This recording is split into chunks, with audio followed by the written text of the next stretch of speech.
Hi YouTube, welcome back to Wtf Rc Cars. So we've got a setup today for an MOA setup with dig for any of you guys with crawlers and that. So let's bring you in for a close-up look. You can also use this to balance two different motor ESCs to get them to the same speed. And you can also use it to dial in under and overdrive on front or rear.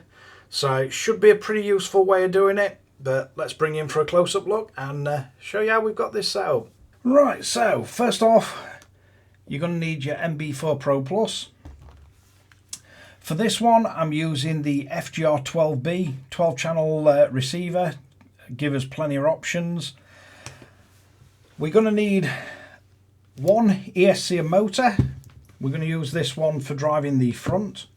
We're going to need one ESC and motor, so this one's going to be driving our rear. Now you'll notice on these I've removed the positive pin from one of the ESCs. Doesn't matter which.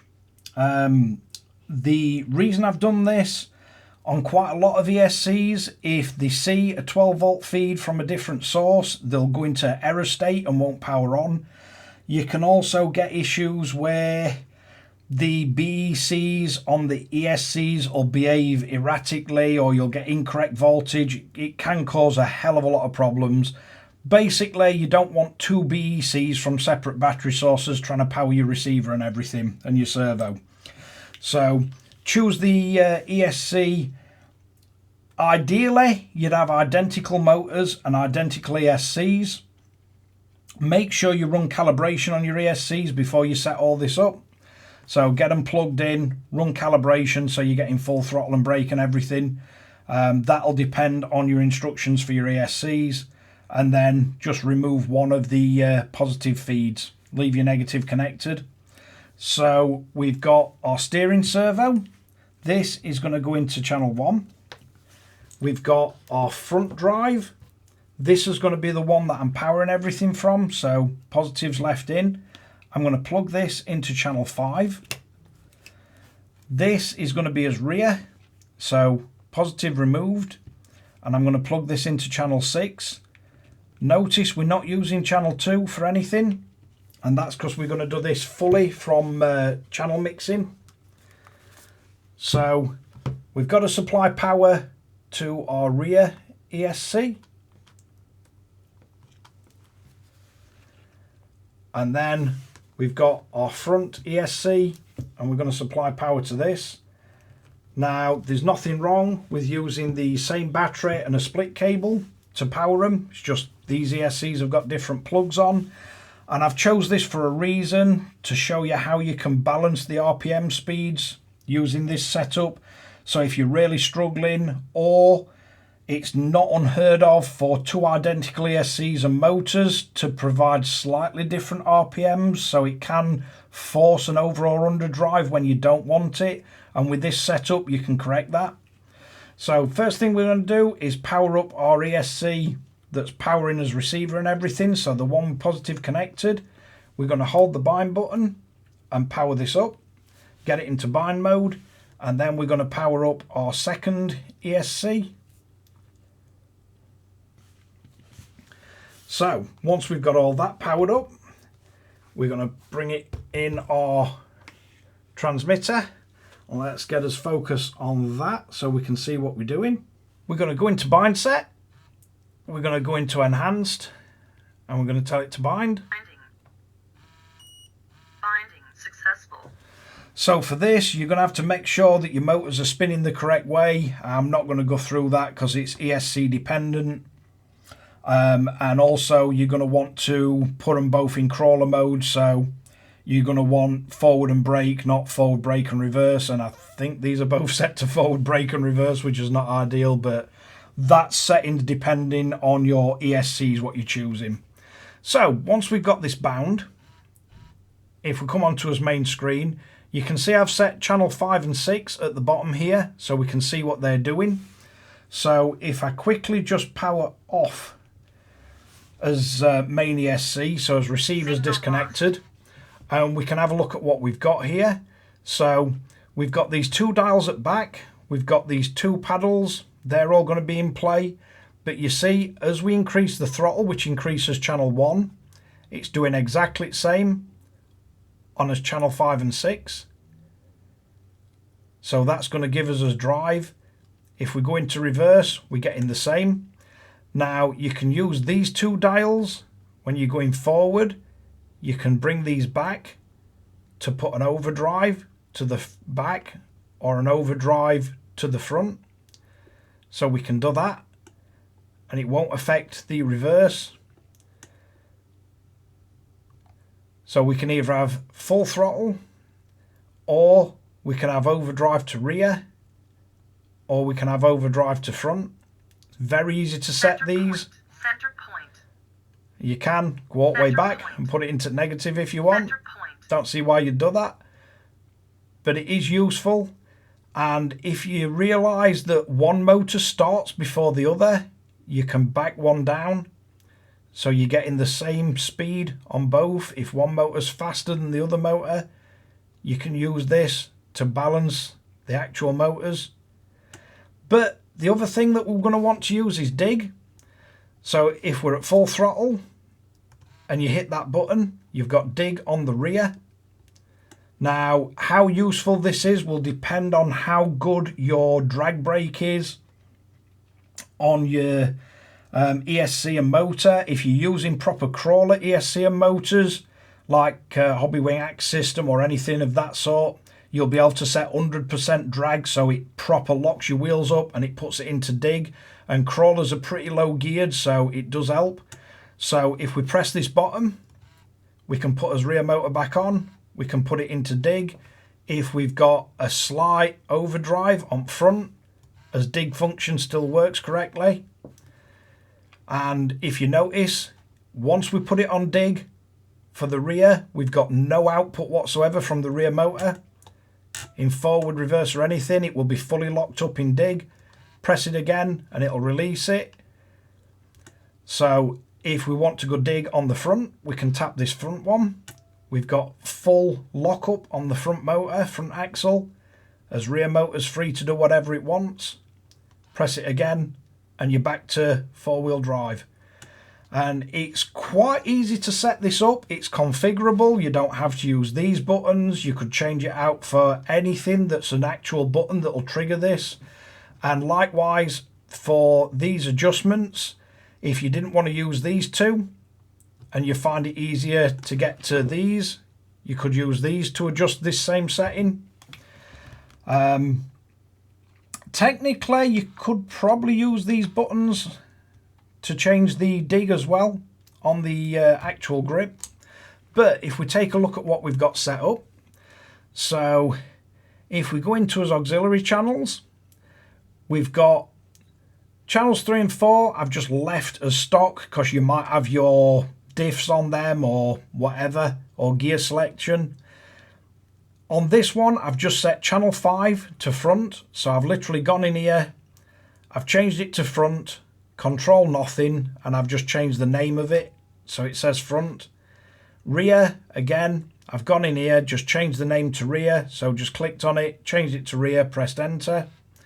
Control none, because we don't want an actual button controlling these.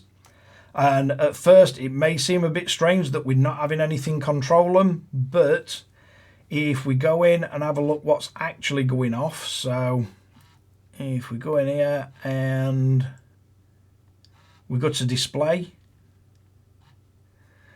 so we can see as throttle is functioning on channel 2, but we're not using channel 2 on the receiver to take any output from that. It just makes it easier this way. And you can see that this is following on channel 5 and 6. Now, if we come out, and I'll show you how we've achieved that. So for this, we're going to go into our mixers. So we go into his mixers. I'm not using any of the track or drive mixers. We're going into program mixers. We're coming into program mix 1. We're using as master as throttle. As slave is channel 5, which is as front ESC. High side and low side mix, leave them as they are. As offset wants to be 0. because we're not using offset. And then if we look, we're using this button to turn this mix on and off. That's how we're achieving as dig. Then if we go into our second mix, we've got throttle. This time we're using channel 6, which is as rear output. We've got high side and low side mix, left at 100, offset 0, and we're using this button at the bottom to turn this mix on and off. That's how we're achieving dig on the rear ESC. So then if we come out of this and we go to as assignment, we go to VR1. So we've got this function set to channel 2 high side mix, normal, second function none, direction normal, rate 100, offset 0. And what that does, it lets us adjust the actual offset.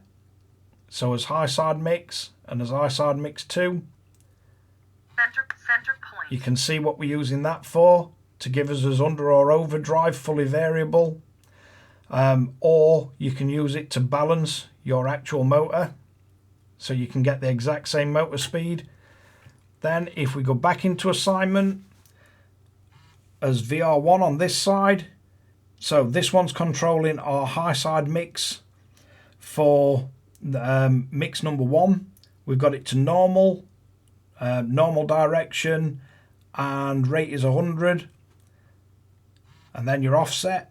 Then if we look at what we've got set on SW2, we've got this function set to S button, so single button turn, which means press it, it'll turn it on, press it, it'll turn it off, normal direction. And then as function we've got set to mix 2, so this is turning the mix on and off, and when it's off we get no drive, which gives us dig. And then if we look at SW3, this is doing the same but for mix 1. So single button, mix 1, normal and turn. And then that gives us our full setup of what we want. So if we power back up,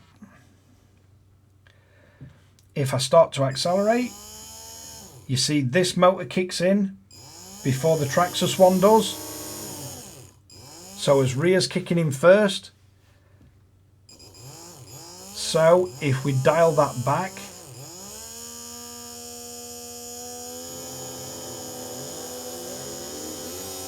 so you can effectively balance different ESCs and motors. So now when we start to accelerate,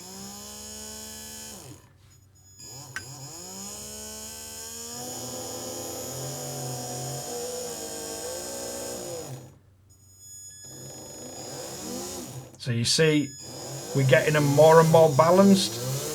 It is difficult with these because they're completely different. You wouldn't use this, but it's just to give you an extreme so you can see the setup. And then if we want a dig on the rear, we can just press that. Now we just get as front, the rear's locked up. Press it again, it'll release as dig. If we put dig on the front, we've just got rear. Tap it again, we've now got dig released on them both.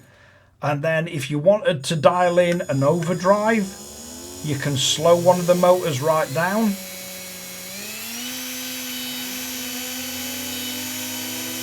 If you wanted an overdrive on rear, you can do that. So it's all about setting it up how you want. Obviously, if your motor and ESCs are a lot more closely matched, this will be far easier to do. You won't really have to balance the offset or anything, but it will just to give you an extreme idea. But yeah, that's basically how it works. Then you've still got all the rest of channels. If you wanted to, you're still getting output from the channel 2 for throttle and brake. So if you've got a lighting kit that needs that input, you can run that off channel 1, and then you're still going to get your lighting kit reacting to throttle and brake as it would, no matter how you've got your dig set up or anything, which could be quite useful.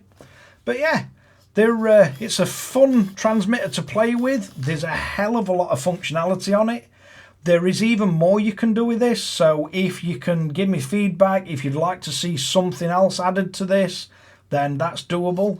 I can do my best to rework it, but this setup should work pretty good for most MOA setups.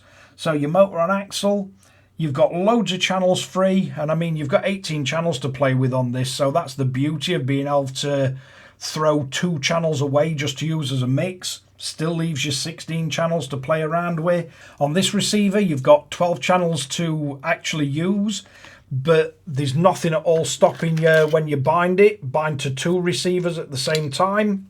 And then you could set the channels on here. You've got another 4 on this, and you can tell the first receiver to go channel 1 to 12, and then get this one to start at 13 and go up from that. So if you did need to use extra channels, you've still got that option. But yeah, it's a cracking controller to play around with this, loads of functionality, and I really do enjoy making these more advanced mixers up and stuff like that. And as you see, it is quite simple the way I've done it, but it gives you a whole load of options. So if you, let's power this off so it's not making a load of noise. I'll just turn off the second ESC. So if, for example, you didn't want to use the offset, the high side mix offset on this dial, so we can go in, we can go to assign. If you wanted to use one of these, so let's pick TR3. So we can go on to this, and then if we scroll down, we're looking for mix 2 high side. So if we go to mix 2 high side and assign it to that, it'll tell you that it was on VR1 left. So we can change that. Now if we come out, if I move this, you can see it's changing as high side mix instead of this dial. So we can come on, and if it's more convenient to use one of these little scroll wheels, we can do that. If we wanted to change the other one to the lower TR4, we can go to that.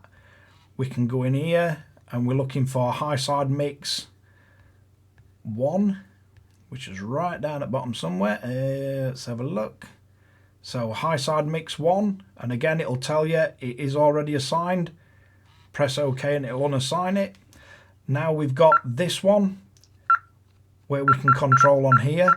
The one thing I would do with these, because it makes more sense to me, forward drops it down, backwards brings it back up. For me, I just find it more useful if you reverse these. And you can change the number of steps. So if you want it to go more gradual, lower it. If you want it to go in bigger steps, raise it. But if we just reverse both these, and then we come out, so you'll see now if I push forward, it'll go up. If I pull backwards, it'll go down. So they, in my mind, work better reversed. But it does give you plenty of options. And again, as dig still works. And again with dig, if you wanted to swap that to the buttons on the trigger. So if we look at what we've got set, so here we've got mix 2. If we come out and we want to set it to say SW1R, so on here we'd come in, we'd change the function. So if we change that one to mix 1, and we have it on turn, and then we'd go for this one, and we change this one to mix 2. I think I've got that right. So, yep, that does mix 1 dig, and that does mix 2 dig. So you can switch them to different buttons, whichever would be easier for you to control whilst you're using your RC. And it also depends on which ones of these dials you're also using for other functions like gear shift or diff lock. I've done a video setting up the TRX4 and 6 where I'm using these as diff locks and everything. So If we jump to that one, obviously I'm not using MOA on that, but so if we go into model, let's see, where's my TRX4? So I've got my TRX4 set as 8 channel, and you can see on this one we've got diff lock, diff open, rear diff lock, diff open, high and low gear. Then we got one for the hooter, and then these we've got turning top lights on and off. It's a bit of a weird setup on that because my top light you have to turn it on off to get it to do stuff. The bottom one I've got it turning the entire TRX4 lights on and off. But yeah, there's quite a lot of functionality, and hopefully that MOA setup will work well for most of you guys. But yeah, hopefully that gives you some idea of how to set this up and options that you've got. But let's wrap this one up. So there you have it, a whole bunch of options for MOA on the NB4 Pro Plus, and the amount of configuration on this and how easy it is to set these kind of things up. You just need to understand what you're trying to achieve versus what is actually physically possible on it. And it does take a little bit of getting your head around. Once you've done it a few times, the sky's the limit literally with these. You can do whatever you want with them. With it being on the Pro Plus, like the Pro, you can also have extra functions set to each thing, so you can play about with that if you want to make things a bit more interesting. You can have other buttons doing stuff as well. But yeah, basically the way of setting this up gives you full MOA control. So you've got the offset, you can dial in under and overdrive whenever you like. You've got dig functionality of front and rear. And yeah, if you want, you can put both dig on and put throttle and have something else working off the channel 2 that'll react to throttle but no actual drive. But yeah, hopefully that works out for you guys. Don't forget to like and subscribe, hit the notification bell, share to friends and family, and catch you guys again in the next one.